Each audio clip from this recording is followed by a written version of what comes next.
Hello there, my name is Valerie White Williams and I'm a voice teacher and a vocal coach for Vocal Splendor Studios. Today I'm doing another reaction video and this time I'm back to reacting to Dimash performing My Heart Will Go On. Let's have a listen.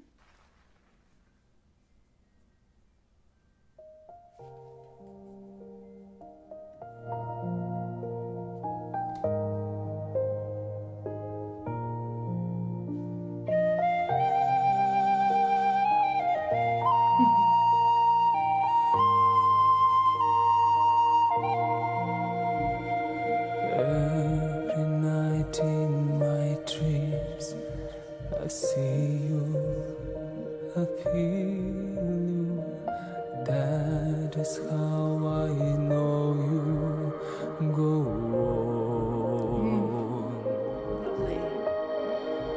Far across the distance and spaces between us, you have come to show you go on. Near, far, wherever you are, I believe that the hardest go on. I'm really liking his really understated approach here. Very gentle. He's got his mic really close because of low notes. And so it's just kind of understated. Because I get a lot of people think that Dimash oversings. Well, it's a matter of opinion.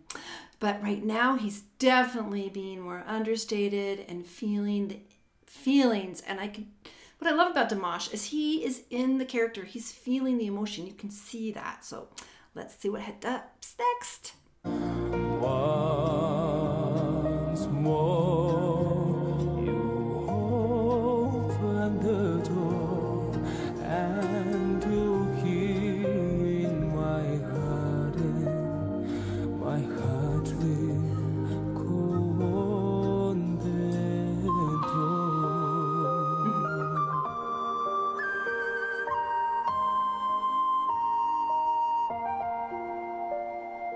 Love can touch us one time and last for a lifetime, and never let go till we go.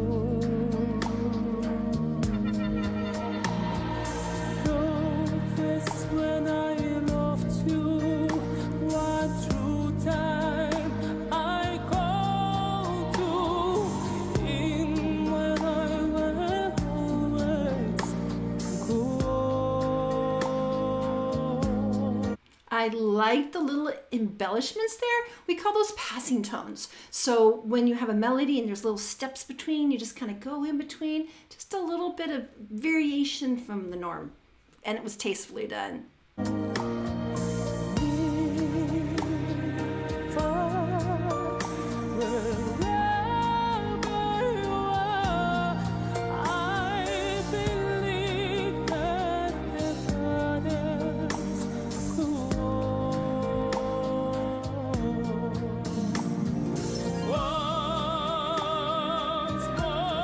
There it goes.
Okay, I'm gonna pause. I knew. I'm breaking the moment. But I wanted to comment. So he started out so understated as he walked out to this higher key. You notice he anchored his body. He makes it look, he's in the moment with the drama, and I love the set, by the way. But getting these higher, powerful notes, you need to anchor your body with standing up, using his breath, letting his jaw go. He takes more energy for that. And if you watch him, you can see that. He sets it up in a really great way. It feels like he's just in the moment. But when you're going to sing powerful high notes, you really need to use your breath in a very athletic way. So it's kind of the energy from below, releasing the jaw. And that's what you see in Dimash.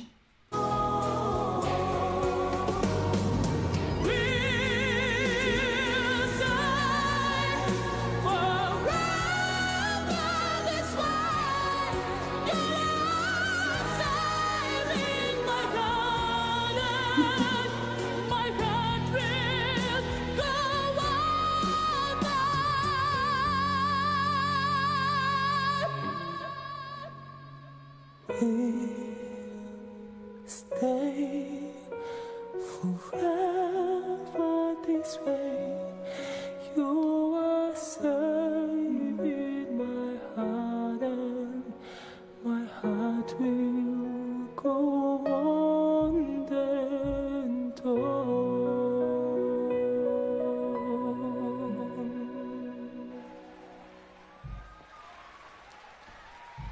All right, I've been waiting to do that one, the right time and right place, because I always enjoy listening to Dimash. And that's a song that I actually know. I remember that song quite well from the movie and Celine Dion. It was really a real powerful movie as well as song. And it's kind of got a lot of challenges. The thing about that song is we have a lot of octave jumps. And octaves take a little bit more to, find the perfect key to get to that. Plus, this song has a key change. So it starts low, then it comes to a key change that sings higher. So it is kind of a test of power and strength. But what I really liked about Dimash, because I know he always has those big notes. He can do that. But this had a bit more restraint because he started it really more quiet and he ended it more quiet.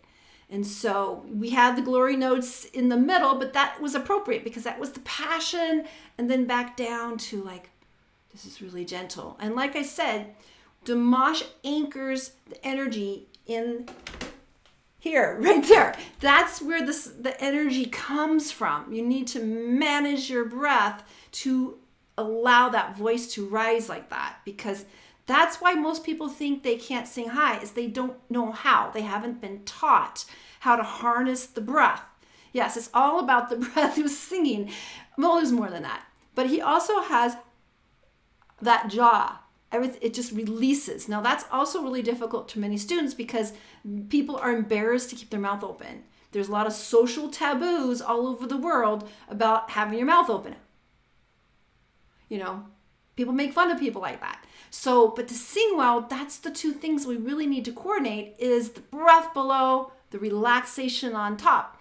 Now, there's more to it than that, because especially with this kind of performance, which this is a great set, it was really fun, there is a story that's going on. So the singers also have to enunciate and tell stories, meaning, and I don't mean by telling stories, but they have to be believable when they sing. Now, a lot of singers will sing and they'll be smiling, but they're not really connecting with the lyrics. They're trying to sound pretty. And that is always never really feels very satisfying, because you want the singers to feel like you're feeling it in the moment. That's the whole point about singing, is you're telling stories, but you're feeling those emotions as they go by. And that is kind of an advanced skill for many singers, because usually when people start performing, they're worried about sounding good, and they're not necessarily thinking about the lyrical content, the emotional content. And that's what brings people to your singing, is they feel it. They feel that emotion in the song, in the moment. And Dimash, again, is just super, super, super good. That's all I can say. Super good. He's really good.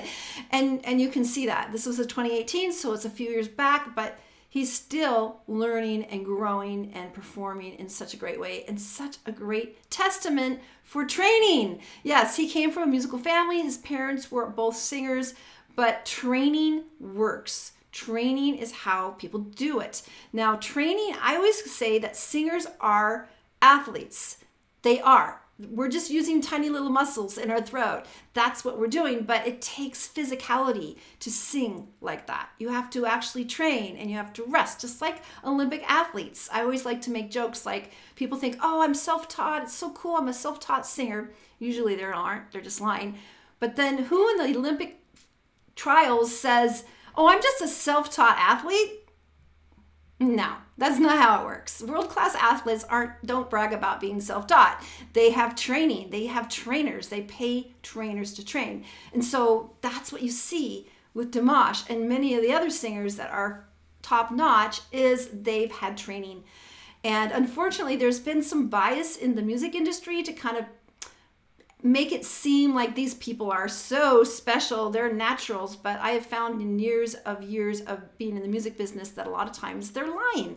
They deny their training, they deny their teaching because it seems more exotic to say you're untrained. But to be honest, if you want a long career, even if you were untrained and you got started singing, people go to train, because if you want to have stamina in the industry and have your voice be consistent, training helps. And you just want to find somebody who is not going to change your style up that much, because that can be some of the issues, but just allowing the voice to be supported in a way that's comfortable, that you can be reliable, because that's it. To be a performer, you need to be reliable. And that means taking care of your health and taking care of your technique and to train. So it's really important and it's great to see. So another thing I wanted to say very quickly, because there's so much in the song, the words, the way he uses the words, you open the door, my heart goes on and on. So what I learned is that you have to connect in English. Sometimes you need to connect words in a way that isn't intuitive. My heart goes on, goes on. So you're going to say zon and on. Yeah, so you have to connect those words in a way that's not always intuitive. And that's something else, especially for English speakers. I think we all have memories of reading in class when we're learning to read and we want to make sure the words are correct. So it's really hard to kind of stretch out the words like that to make them flow. Because you don't want to say, my heart goes on and on. Doesn't sound good. My heart goes on and on. So it flows with the words. It's not necessarily intuitive to phrase that way, but it makes it sound better. And interestingly enough, it makes you hear it better, even though you're doing that. So all of that was great. World-class performer with Dimash. And so if you like Dimash as much as I do, make sure you subscribe and click on the bell so you get notified of all of my uploads. And I also want to let you know that I have been teaching online since this shutdown. I've actually been teaching online since 2011 when my YouTube channel started growing and I got people from all over the world asking for lessons. So if you're interested in lessons, you can go to my website at vocalsplendor.com. And then I want to let you know of my 2 free passion projects on Facebook. The first one is called Creative Soul Alignment, and that's for people that are interested in the creative arts and spirituality. Because when we are expressing our creative power, we are experiencing the divine, and all religions, all faiths are welcome. So that's one group. And the other group is called YouTube Success Strategies. And that's where I'm teaching people how to succeed on YouTube. I've been on YouTube for over 10 years. I've learned a lot from trial and error. And I have secondary channels that I've tested my marketing tools and it works. So if you're interested in learning more about how to succeed on YouTube, you can find the information below in the description. All right. Thanks so much, you guys, for the shares and likes. And I hope you all have a great day. Bye.